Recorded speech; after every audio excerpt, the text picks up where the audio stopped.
Un saludo, compañeros y profesores.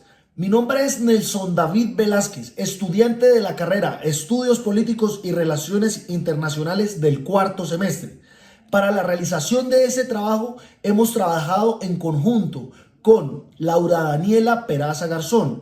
Vamos a hablar del tema la guerra en Yemen desde el año 2015 hasta la actualidad, tocando los temas claves. Para iniciar, hablaremos de este tema por lo siguiente. Como podemos ver, el concepto y la definición se presta para saber que la responsabilidad internacional es aquella que actúa bajo los parámetros de los diferentes países y no solamente con los principios que se manejan dentro de una nación. En Yemen podemos ver este tema y podemos estudiarlo, ya que ellos pasan por encima de muchas leyes internacionales, están en desacuerdo con otros países y actúan bajo sus propias, por decirlo así, decisiones, pasando por encima de temas claves como la salud, la economía, la alimentación y la economía de mucha de su población. En especial se enfocan más que todo en los temas de la guerra, que para ellos en cierto sentido es lo principal. Si hablamos de fundamentos de la responsabilidad internacional, tenemos que ver algo que realmente es muy sencillo. ¿Por qué? Porque en esto lo que se tiene que ver es que ya es algo que estamos de acuerdo a nivel global, o sea, a nivel internacional. Todos los países están de acuerdo en estos fundamentos. ¿Como cuáles? Por ejemplo, cuando hay un país en crisis o un país que no está de acuerdo en lo que se está hablando y pasa por encima de estos fundamentos, ellos tienen que aceptar la ayuda humanitaria para que la población que está siendo vulnerada dentro de su país reciba apoyo, como por ejemplo en salud, en la alimentación y temas que hablamos inicialmente. Cuando estos países se cierran a ese tema, a no recibir y a no dejar que estos países intervengan, es donde vemos cómo estos fundamentos pues realmente son omitidos, o sea, como que no existieran por ese país y se siguen enfocando en lo principal, que es ganar su territorio o de pronto hacer que sus, por decir así, puntos de vista sean tomados más en serio. Entonces, al hacer esto, lo que hacen es que su gente, su población y su país empiece a decaer en lo más principal, como lo que es pasar hambre, no tener dinero, no tener agua y no dejar que la ayuda internacional ingrese a su territorio. En aplicaciones de la responsabilidad internacional podemos ver que cuando una nación, especialmente en este caso Yemen, cuando ellas actúan de manera no favorable o no responsable según los códigos de la responsabilidad internacional, ellos tienen que reparar esos daños como una infracción. O sea, aparte de ellos aceptar sus errores, tienen que hacer una reparación de víctimas. Por ejemplo, hay casos pues ya fuera de lo común, que es el momento donde ellos atacan hospitales, atacan escuelas, atacan civiles sin pensar en los daños que se están realmente realizando. Solo están buscando ese impacto, o sea, que se sientan que ellos están hablando en serio sin importar por encima de quién deba pasar. Entonces, ¿ahí qué pasa? No se está aplicando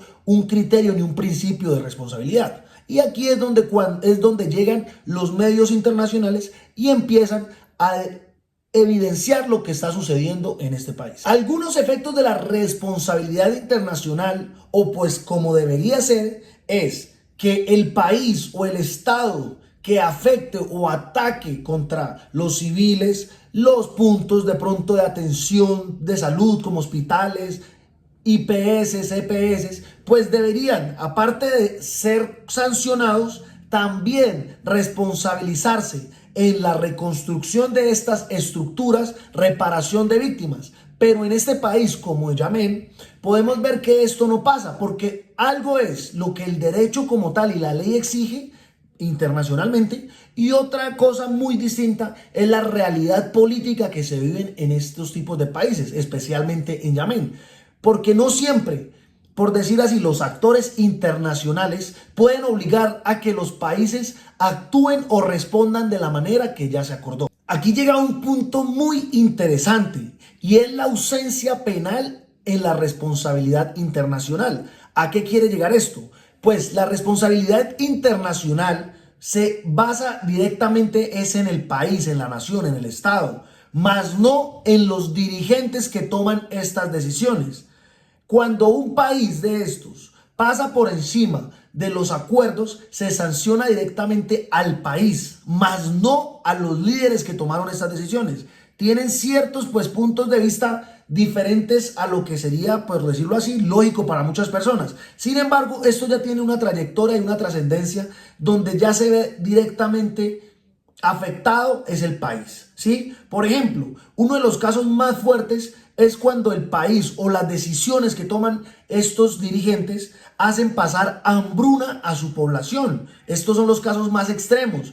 ¿Y qué es lo que pasa? Peor aún, cuando el país no deja que otros actores internacionales intervengan para ayudar y apoyar esta situación. Un saludo, les habla Laura Daniela Peraza Garzón y el día de hoy les estaré hablando acerca de la crisis del Estado-Nación y el derecho internacional. Para empezar, Yemen es un ejemplo claro de que la crisis de la nación y el gobierno reconocido internacionalmente perdió el control por su capital y gran parte del territorio.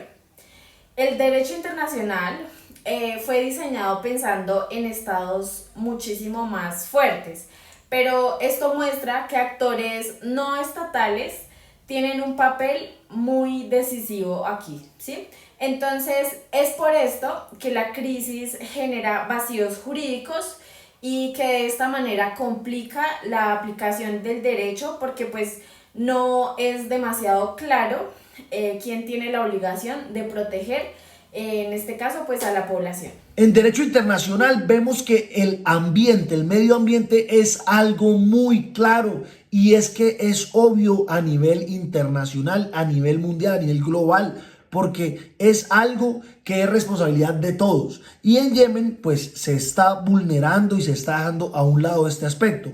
Vemos que lo que son las fuentes como tal hídricas, lo que son la flora, la fauna, está viéndose muy afectado por esta guerra y por estas decisiones que se están tomando. Se están hundiendo algunos buques transportadores de petróleo y esto afecta en gran nivel lo que es el tema marítimo. Entonces, todo esto también está llevando a un punto internacional donde se está afectando, ya que estas decisiones que se están tomando están siendo muy mal recibidas. Terrorismo y derecho internacional. La palabra terrorismo en esta zona del mundo es algo que es el pan de cada día. En Yemen tienen diferentes grupos terroristas que atacan por diferentes costados de este país. Y ahí no está el problema real. El problema real está en que como tal el gobierno, el Estado, tiene un ataque antiterrorista para pues afectar o como tal contraatacar a estos grupos armados. Lo que está como tal mal es que pasan por encima muchas veces de los civiles. O sea, cuando responden a estos ataques, no les interesa afectar a la población o los puntos de control de salud o los puntos como tal estudiantiles y diferentes puntos que ellos simplemente ignoran por defender estos ataques terroristas. El proceso de sistematización del derecho internacional aplicado como tal a esta crisis en Yemen, podemos ver que ha sido de difícil como tal entendimiento, ya que hay diferentes actores internacionales buscando ayudar y estas ayudas tienen diferentes puntos de vista. Entonces, ¿qué pasa? Yemen está llevado por el tema de crisis ambientales, crisis terroristas, crisis económicas, hambruna, salud y pues la verdad, crisis en salud. Y pues esto es lo que hace que este país como tal esté desorganizado en diferentes temas. No hay como tal una responsabilidad internacional y pues esto es lo que está llevando a que Yemen sea un país que esté en constante guerra y pues sea vulnerable en ciertos aspectos.